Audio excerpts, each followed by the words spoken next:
Joseph C Mathew രാഷ്ട്രീയ നിരീക്ഷകൻ നമ്മളോടൊപ്പം ചേരുകയാണ്. ശ്രീ ജോസഫ് സി മാത്യു, അങ്ങനെ ആർക്കും ഏതു താല്പര്യത്തിനും എന്തിനും വഴങ്ങിക്കൊടുക്കുന്ന ഒരു വ്യവസ്ഥയാണ് നമ്മുടേത് എന്നുള്ളത് എങ്ങനെയാണ് തുടരെ തുടരെ തെളിയിക്കപ്പെടുന്നത്? ബോബി ചെമ്മണ്ണൂരിന്റെ ഈ കേസില് ജാമ്യം ഒരു സ്വാഭാവിക നടപടിക്രമമാണെന്നാണ് ഞാൻ വിചാരിക്കുന്നത്. പോലീസ് കസ്റ്റഡി ആവശ്യമില്ല എന്നും പറഞ്ഞ ഒരു കേസില്. പക്ഷേ അദ്ദേഹത്തെ ജയിലിൽ കിട്ടിയ പരിഗണനയും അവിടെ ഉള്ള സന്ദർശനവും ഒക്കെ ചൂണ്ടിക്കാണിക്കുന്നത് അതിന് മുൻപ് നടന്ന കാര്യങ്ങളിൽ നിന്ന് വലിയ തിരിച്ചറിവൊന്നും പൊതുസമൂഹത്തിനോ വ്യവസ്ഥയ്ക്കോ ഉണ്ടായിട്ടില്ല എന്നുള്ളതാണ്. ഇത് തിരിച്ചറിവിന്റെ പ്രശ്നമല്ല, ഇത് നേരത്തെ അറിയാവുന്നതാണ്. സർക്കാരിന്റെ പല പരിപാടികളിലും അദ്ദേഹത്തെ ബ്രാൻഡ് അംബാസഡറായി കൊണ്ടുവരികയും അങ്ങനെ പല കാര്യങ്ങൾ ചെയ്യുമ്പോൾ ഞാൻ ഈ ഒരു കേസിന്റെ മാത്രം പശ്ചാത്തലത്തിലല്ല പറയുന്നത്. അദ്ദേഹത്തിന്റെ ബിസിനസ് രീതികളെ കുറിച്ച്, അദ്ദേഹത്തിന്റെ വ്യവസായത്തെക്കുറിച്ച്, സെബി അന്വേഷണത്തെക്കുറിച്ച് ഒക്കെ മുഖ്യമന്ത്രിയായിരുന്ന വി എസ് അച്യുതാനന്ദൻ തന്നെ ഒന്നിലധികം തവണ പത്രസമ്മേളനം നടത്തി പറഞ്ഞതാണ്.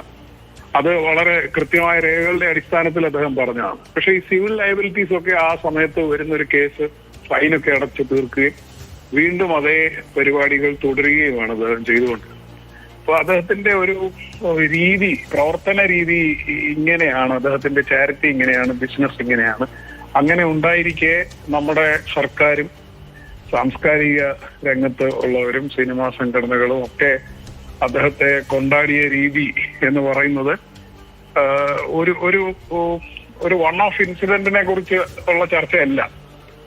ആ രീതിക്കുള്ള ഒരു അംഗീകാരമാണ് കൊടുത്തുകൊണ്ടിരുന്നത്. അതിപ്പോഴും തുടരുന്നു എന്നുള്ളതാണ് നമ്മൾ ചൂണ്ടിക്കാണിക്കുന്നത്. ആരോ വഴിതെറ്റി ഒരു പരാതിക്ക് പോയി, അപ്പോൾ അതിനെ അങ്ങനെ കണ്ടാൽ മതി എന്നുള്ള ഒരു സന്ദേശമാണ് കൊടുക്കുന്നതെന്നാണ് എനിക്ക് തോന്നുന്നത്. ശ്രീ ജോസഫ് സി മാത്യു, അങ്ങനെ ഒരു പരാതി, പ്രത്യേകിച്ചും ഒരു ലൈംഗികാധിക്ഷേപത്തിന് ഒരു സ്ത്രീ പരാതിപ്പെട്ടാൽ ഏത് കൊമ്പനാണെങ്കിലും പിടിച്ച് ജയിലിടും എന്നൊരു സന്ദേശം നൽകാൻ കഴിയുന്നു എന്നുള്ള ആത്മവിശ്വാസമാണല്ലോ ഈ സംവിധാനം നേരത്തെ പ്രകടിപ്പിച്ചിരുന്നത്. പക്ഷേ അങ്ങനെ ജയിലിൽ കൃത്യം പറഞ്ഞാൽ നിയമവ്യവസ്ഥയുടെ കൈക്കുമ്പിളിനുള്ളിൽ വന്ന് നിൽക്കുന്ന ഒരാൾക്ക് VIP പരിഗണന കിട്ടുകയാണ്. അവിടെ എത്തുന്ന സന്ദർശകരുടെ പേരുകൾ ഒളിച്ചു വെക്കാനുള്ള താല്പര്യം ആരുടേതാണ്? അതിനെങ്ങനെയാണ് ഈ ഉദ്യോഗസ്ഥർക്ക് കുടപിടിക്കാൻ കഴിയുന്നത്?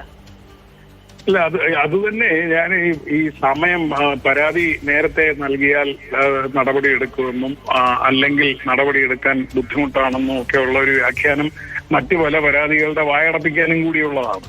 അപ്പോ നമ്മുടെ ഇവിടെ ചില വിഷയങ്ങളിൽ ഇടപെടുന്നുണ്ടെന്നുള്ളത് ശരിയാണ്, അത് സ്വാഗതാർഹവുമാണ്. പക്ഷെ ഒരു പൊതു വ്യവസ്ഥ എന്നുള്ള രീതിയിൽ അത് ഇതുവരെയും ഇവിടെ നിലവിൽ വന്നിട്ടില്ല. ഒന്ന്. രണ്ടാമത്, സർക്കാർ ഇപ്പോ എല്ലാവരും പുറത്തു വന്ന് പറയുന്നത് എന്താണ്? ഇദ്ദേഹം ഇങ്ങനെ ഒരു പരാമർശം നടത്തി എന്നല്ലല്ലോ പരാതി. ഇദ്ദേഹം നിരന്തരം ഈ പരാമർശം നടത്തിക്കൊണ്ടിരിക്കുകയാണ്. ഇദ്ദേഹം ഇങ്ങനെ തന്നെയാണ് പ്രവർത്തിച്ചു കൊണ്ടിരിക്കുന്നത് എന്നാണല്ലോ ഇപ്പൊ പറയുന്നത്.